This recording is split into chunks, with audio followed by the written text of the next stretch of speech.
That was actually with the first bottle, it's the Extra Añejo.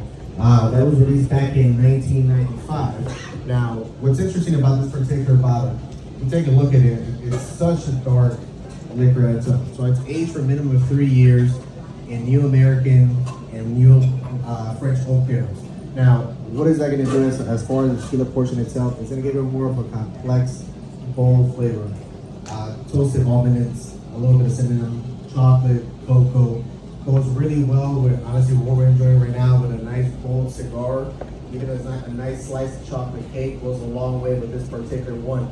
Now, what's interesting about this, when it was released in 95, the way that the name comes, Reserva de la Familia, it was a family secret that they were enjoying for about 200 years before they released out to the public. Now, it was a big family secret, so if you were not part of the inner circle, you were not able to enjoy this particular tequila. You obviously got the tequila, Jose Purple Gold, the silver, obviously what everyone else got in the market portion as a whole. But when it released in 1995, back then tequila didn't have a global recognition as a luxury spirit. Now, an article followed right afterwards where they were comparing it to the cognac of all tequilas. Now, a little statement like that led France actually suing Mexico for that particular article. They had to reinforce the tequila laws that we have in today's day.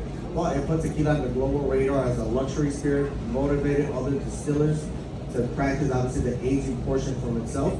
And then from there, obviously, they ended up practicing, obviously, in different portions.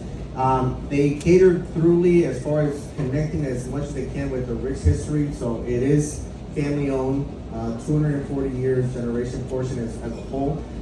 It even go as deep portion with the box. So it's not just a particular spirit as a whole. You get a particular box that does get designed every particular year. They do select one Mexican artist to participate with.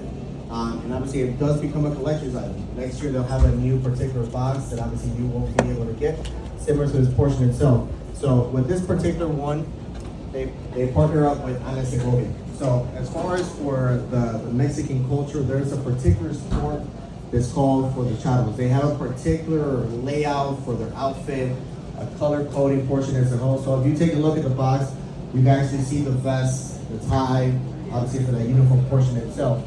Now the particular title that Ana Segovia gets this particular box is like, no ma'am, those colors are prohibited. Because these colors are not prohibited in the culture as a whole, more so because of the masculinity and not being allowed. So, and they push the boundaries and exactly where we are in today's day, and then what's being accepted, not just being black and white. There's going to be something in the middle to be able to find a balance. And from there, obviously, they did obviously with the rich history. Right after they released in 2005 the Latino, 2006 the Reposado, and most recently they released the Cristalino. So that's going to be an aged añejo. Now, what's going to be interesting about this particular Cristalino, so what the Cristalino means, there can either be a Reposado or an añejo. It goes to a charcoal filtration afterwards where they remove actually the color that it gets from the aging of from the barrels. You're able to retain the oak flavor, gives a nice little complex flavor. But what's going to be different about this particular bottle, for 6 months they're going to let it rest in a Don Pedro Jimenez sherry casket, so wine barrels. So at the nose you're going to get more of a floral scent, vanilla, similar to perfume. So substituting even a vanilla vodka, an espresso martini, definitely goes as a nice little substitution portion. Even on the rocks. So like I said, I feel like each spirit obviously handles very well, caters to every individual consumer. When people ask me which is the best one out of all four, honestly, there's no right or wrong answer from it. We all have a particular palate.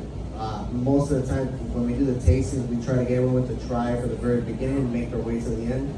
I more so like to ask the consumers, what is it you normally drink?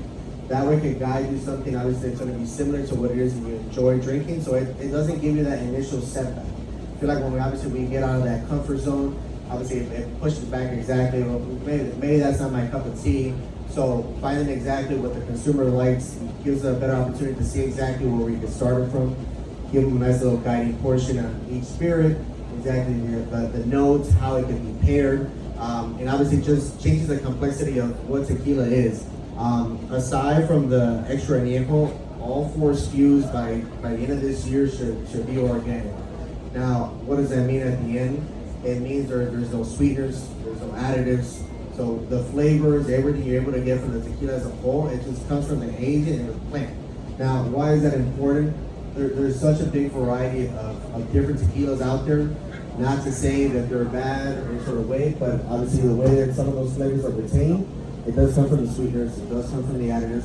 But what does that mean afterwards? We get those crazy headaches the next day. That obviously sets us back exactly what we're drinking. So as we grow bolder, we're being more wiser of what we're drinking. We're drinking smarter, not heavy. So obviously enjoying something that we're able to sip on, recollect on the memories, the networking, the bonding. That's pretty much what this particular line is all about. Like I said, just building the connections.